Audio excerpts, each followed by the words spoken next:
FBI says it foiled an alleged terror plot in New York, arresting 35-year-old Albany resident Jessica Bowie, accused of supporting ISIS and plotting an attack on the state capitol. Federal authorities say she photographed the building, bought supplies at a hardware store, and planned to hide an explosive device inside a DoorDash delivery bag. But investigators say her alleged plans went even further. Listen to this. Miss Bowie didn't just want to kill lawmakers. She wanted a complete disruption of our government. And after that, she planned to flee the country and one day come back to, quote, do more, such as New Year's Eve in Times Square, even stating she would come back to attack the White House and the president, but only after she bombed the state capitol. Joining us now to discuss this is retired FBI agent and hostage negotiator Jason Pack.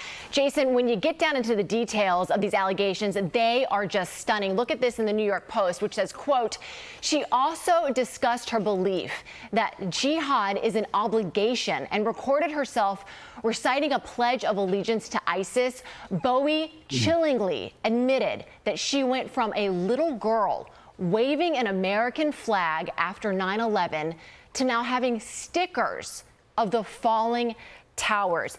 Jason, next month we're going to be recognizing the 25th anniversary of the attack on 9/11. What does it say that we're still having this type of terrorism, these threats in our country? What does it say about our national security and the vigilance of law enforcement now? Good morning, ma'am. There's a couple of things to unpack here. And as someone who responded to 9/11 for 6 weeks at Ground Zero there, it's very chilling to hear those words from someone. Despite the 25 years the U.S. government has been fighting terrorism now, I was on the JTTF myself as part of that battle. The army of ISIS may be gone, but the idea of ISIS remains live and well in the chat rooms and on the internet and on the dark places of the web. And I think what we're seeing here is a classic case of that. She wasn't really arrested for her ideology, as bad as that is. Those actions, those overt actions, getting those nails, doing the surveillance, those types of things are really what put this case on the fast track to take down.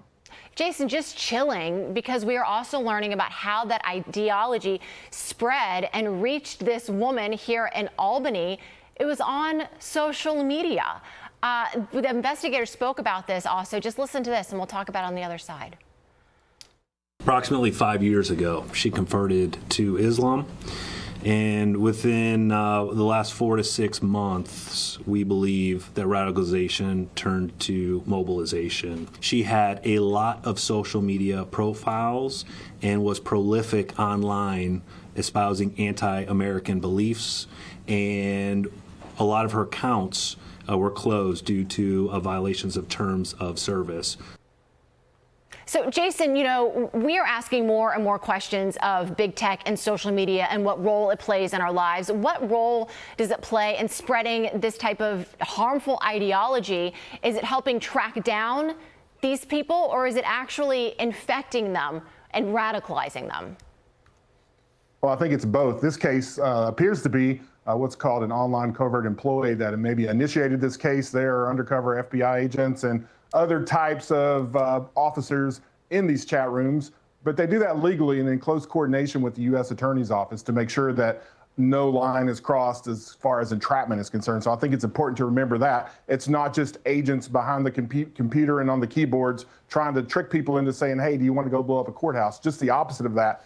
You listen, you hear what they say, and when they engage in that conversation, then you develop that more. And this one led to the introduction of a human online, or a human undercover, and also a couple of confidential human sources out there. So really, in the span of the 5 months where it really ramped up, the case went pretty quickly because her ideology really turned into actions. And when you show up, they give you what you think is a bomb, and you're willing to go do it, even though all that was inert. That just really shows you how fast this propaganda can influence people.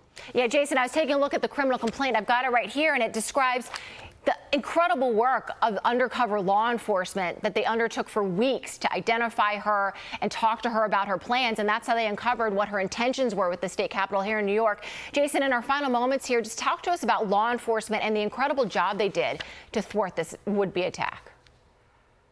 It's interesting that you mentioned the criminal complaint. The probable cause is the level, but I think this exceeded probable cause pretty richly because there is so much detail in there. You see the photograph of her at the big box store buying the nails. You see all those things. This is some great work, and this is what the men and women of law enforcement do every day to keep Americans safe. What struck me, Lydia, is the special agent in charge that we saw there in the video said there have been 400 of these disruptions over the past couple of years. So even though the violent crime initiatives are in full view with this current administration, and it's important to get violent crime down, they're not missing the ball on the terrorism aspect too, and I think that's proven through these types of cases. Gosh, Jason, you know, at this moment, just feeling so grateful for you and all of our men and women in law enforcement in this nation. Thank you very much, Jason Pack, for your time this morning.